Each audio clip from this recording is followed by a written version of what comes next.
नमस्कार, आपका अखबार के YouTube चैनल पर आपका स्वागत है। मैं हूं प्रदीप सिंह। सुप्रीम कोर्ट की संविधान पीठ ने आज उद्धव ठाकरे ही नहीं, भारत के पूरे विपक्ष को बड़ा निराश किया। एक तरह से उनकी सारी उम्मीदों पर पानी फेर दिया। उद्धव ठाकरे सहित पूरे विपक्ष को ये उम्मीद थी, इस आशा में थे कि शायद सुप्रीम कोर्ट जो भी फैसला देगा, उनको इससे मतलब नहीं था कि फैसला क्या आता है, मतलब इस बात से था कि फैसले का नतीजा क्या होता है, उसका प्रभाव क्या होता है, उसका असर क्या होता है।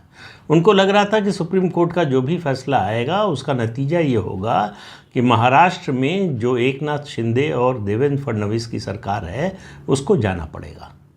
सुप्रीम कोर्ट के फैसले ने यह तय कर दिया है कि जब तक कार्यकाल है 2024 अक्टूबर तक, तब तक ये सरकार बनी रहेगी। ये जो कुछ हुआ था उद्धव ठाकरे एकनाथ शिंदे के बीच में, उससे इस सरकार की लॉन्गेविटी पर कोई असर नहीं पड़ने वाला, इस सरकार के जीवन काल पर कोई असर नहीं पड़ने वाला। तो अब सवाल यह है कि मुद्दे क्या थे। आपको याद होगा, मैंने पिछले वीडियो में ये बताने की कोशिश की थी कि क्या क्या विकल्प हो सकते हैं सुप्रीम कोर्ट के सामने।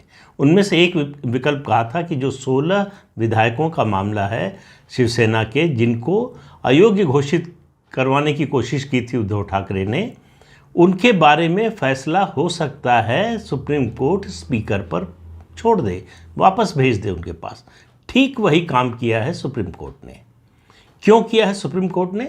सुप्रीम कोर्ट ने कहा कि अगर हम ये मान लें कि जो डिप्टी स्पीकर, उस समय स्पीकर थे नहीं, डिप्टी स्पीकर के खिलाफ जो अविश्वास प्रस्ताव आया वो गलत था, हम अगर ये भी मान लें कि जो एकनाथ शिंदे गुट ने अपनी ओर से, विधायक दल की ओर से चीफ व्हिप अपॉइंट किया भरत गोदावले को, वो भी गलत था, ये सब मान लें, तब भी हमको ये अधिकार नहीं है कि हम ये तय करें कि वो 16 विधायक अयोग्य हैं या नहीं।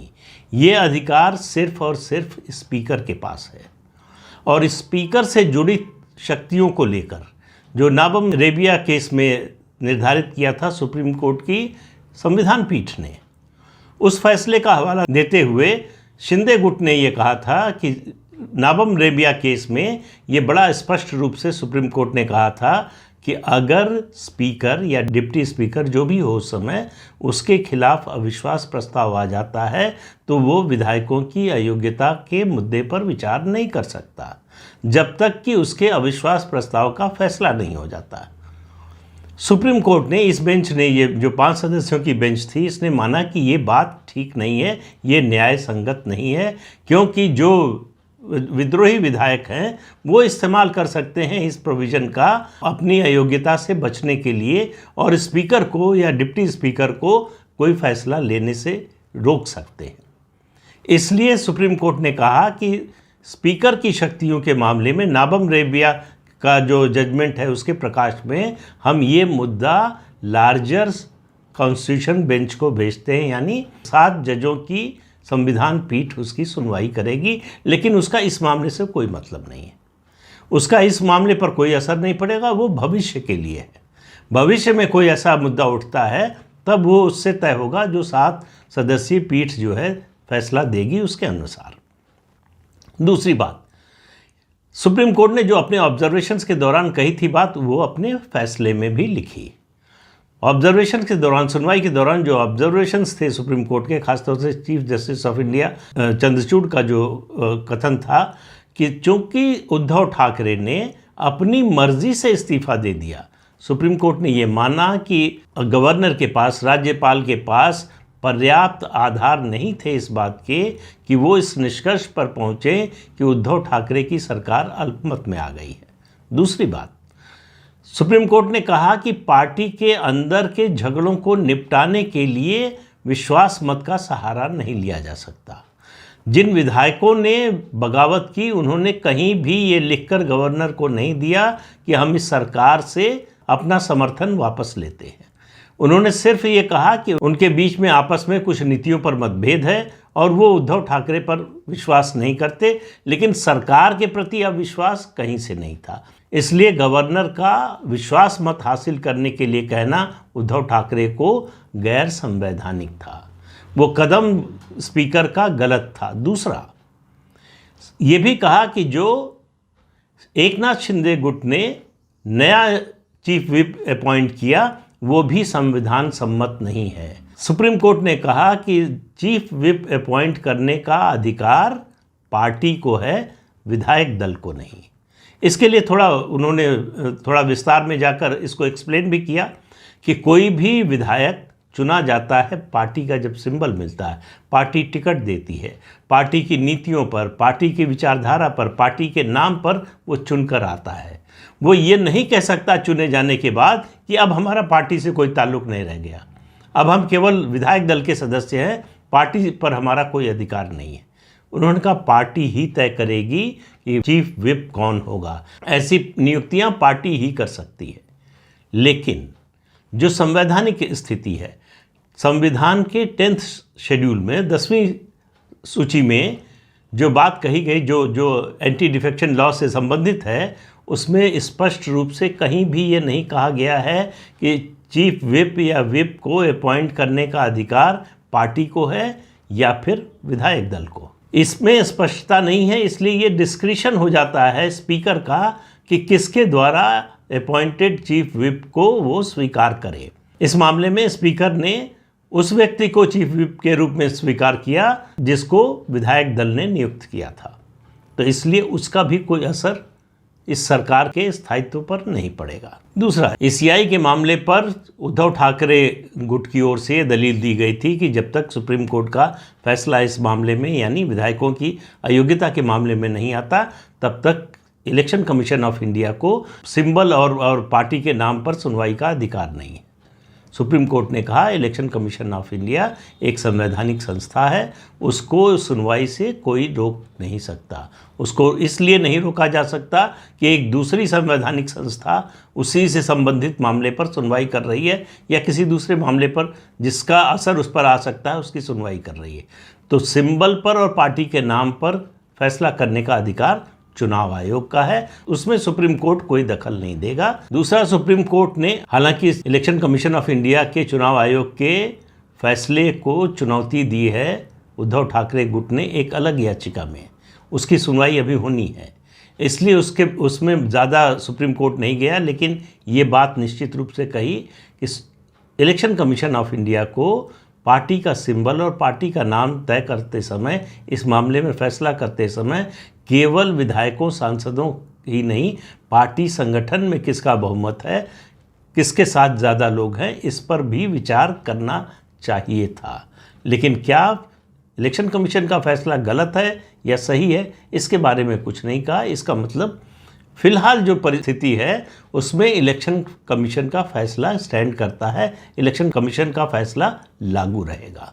यानी एकनाथ शिंदे का गुट ही वास्तविक शिवसेना है और उसी को तीर धनुष का चुनाव चिन्ह मिलेगा जब तक कि इसके उलट सुप्रीम कोर्ट कोई फैसला नहीं सुना देता। इसके अलावा उद्धव ठाकरे के वकीलों ने ये दलील दी थी कि राज्यपाल का एकनाथ शिंदे को सरकार बनाने का न्योता देना संविधान सम्मत नहीं था। सुप्रीम कोर्ट ने कहा एकनाथ शिंदे ने विधानसभा में अपना बहुमत साबित किया, इसलिए गवर्नर का ये फैसला, उनको सरकार बनाने के लिए बुलाने का फैसला बिल्कुल संविधान सम्मत था और इसमें गवर्नर की कोई गलती नहीं है। अब उद्धव ठाकरे ये कह रहे हैं कि उनकी नैतिक जीत हुई है। क्यों जीत हुई है? क्योंकि उन्होंने इस्तीफा दे दिया था। सुप्रीम कोर्ट ने कहा कि अगर उन्होंने इस्तीफा न दिया होता तो हम उनकी सरकार को रीइंस्टेट करने के बारे में विचार कर सकते थे। लेकिन चूंकि उद्धव ठाकरे ने अपनी मर्जी से इस्तीफा दिया बिना फ्लोर टेस्ट जो है उसका सामना किए हुए, इसलिए उनकी सरकार को रीइंस्टेट नहीं किया जा सकता। अब इसी को उद्धव ठाकरे बता रहे हैं कि ये उन्होंने नैतिकता का सहारा लिया, यानी एक मॉरल स्टैंड लिया और उसी मॉरल स्टैंड के नाते एकनाथ शिंदे को अब इस्तीफा दे देना चाहिए। सवाल यह है कि उस समय आपने किसी नैतिकता के कारण इस्तीफा नहीं दिया। आपको पता चल गया था कि आप बहुमत खो चुके हैं, आपको पता चल गया था कि आपके ज़्यादातर विधायक आपके साथ नहीं हैं, आपको पता चल गया था कि एकनाथ शिंदे के साथ 2/3 से अधिक विधायक हैं, आपको पता चल गया था कि फ्लोर टेस्ट होगा तो आपकी सरकार गिर जाएगी। तो सरकार गिरना ही था। आप फेस नहीं करना चाहते थे विधानसभा को। ये आपकी राजनीतिक अपरिपक्वता थी। आपको वो एक खेल समझ में नहीं आया। अगर समझ में आया होता तो आप पहले महाराष्ट्र विकास आघाड़ी के अपने दूसरे जो घटक दल हैं उनके साथ विचार विमर्श करते और उसके बाद फैसला लेते। और मुझे मानने में ये कोई संकोच नहीं है कि उन दोनों पार्टियों कांग्रेस और एनसीपी दोनों उनको इस्तीफ़ा देने से रोकती और ये बात कहती कि जो है इस्तीफ़ा अगर आपको देना ही है तो विधानसभा के पटल पर दीजिए फ्लोर टेस्ट फेस करने के बाद। जो उद्धव ठाकरे ने नहीं किया, उनको लगा कि मैं बहुत हाई मॉरल ग्राउंड इससे दिखाई देगा मेरा और लोग उमड़ पड़ेंगे सड़कों पर, मेरे समर्थन में बड़ी सहानुभूति मिलेगी। ऐसा कुछ हुआ नहीं। सचमुच सहानुभूति लोगों के मन में है या नहीं है, इसका फैसला तो चुनाव से ही होता है। चुनाव में ही, और 3 चुनाव होने वाले हैं अगले 11 महीने में। बीएमसी का चुनाव है, स्थानीय निकाय का पूरे प्रदेश में चुनाव है, उसके अलावा लोकसभा का चुनाव, फिर विधानसभा का चुनाव। तो आज से मई 2023 से अक्टूबर 2024 के बीच में, मतलब लगभग 1.5 साल के बीच में ये 3 चुनाव होने हैं। उनसे तय होगा कि उद्धव ठाकरे के साथ कितने लोगों की कितनी सहानुभूति है। तो कुल मिलाकर जो फैसला हुआ है सुप्रीम कोर्ट का, उसने एकनाथ शिंदे और देवेंद्र फडणवीस की सरकार को स्थायित्व प्रदान किया है। कानूनी रूप से ये सरकार सही है। कानूनी रूप से और संवैधानिक रूप से इस सरकार के गठन में कोई गड़बड़ी नहीं है। जो कुछ गड़बड़ सुप्रीम कोर्ट ने बताई है वो सिर्फ गवर्नर के इस आदेश को कि उद्धव ठाकरे को फ्लोर टेस्ट के लिए कहा गया। उसके बाद जो कुछ हुआ, जो भी घटनाक्रम है, वो सब संवैधानिक तरीके से हुआ है। इसलिए सुप्रीम कोर्ट इसके अलावा और कुछ कर नहीं सकता था।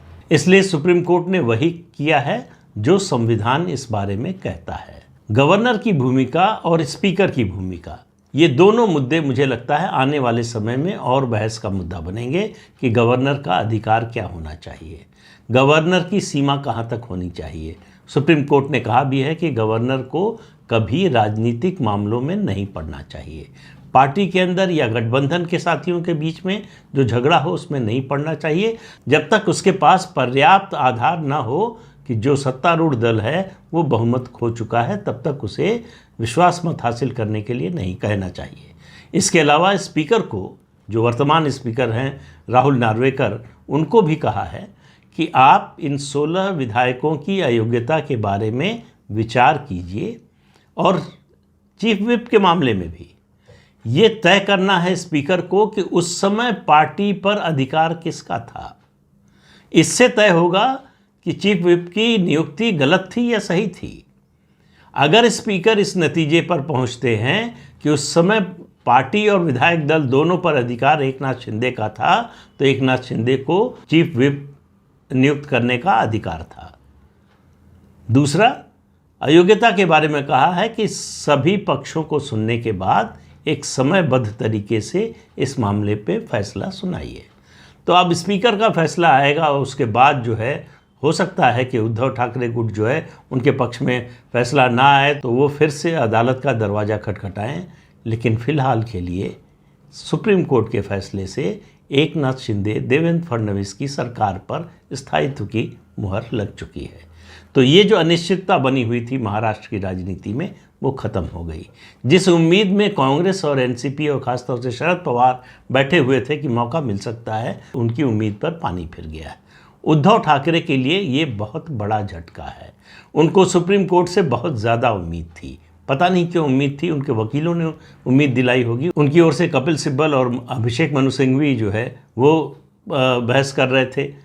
इधर एकनाथ शिंदे की ओर से हरीश साल्वे और महेश जेठमलानी बहस कर रहे थे। तो कुल मिलाकर नतीजा ये हुआ कि एकनाथ शिंदे गुट की विजय हुई है और महाराष्ट्र में राजनीतिक स्थायित्व लौट आया है। तो इस अंक में इतना ही। अगले अंक में फिर मिलेंगे किसी नए मुद्दे के साथ। तब तक के लिए अनुमति दीजिए। आपसे अनुरोध है कि ये चैनल देखिए, शेयर कीजिए, लाइक कीजिए और सब्सक्राइब ज़रूर कीजिए। नमस्कार।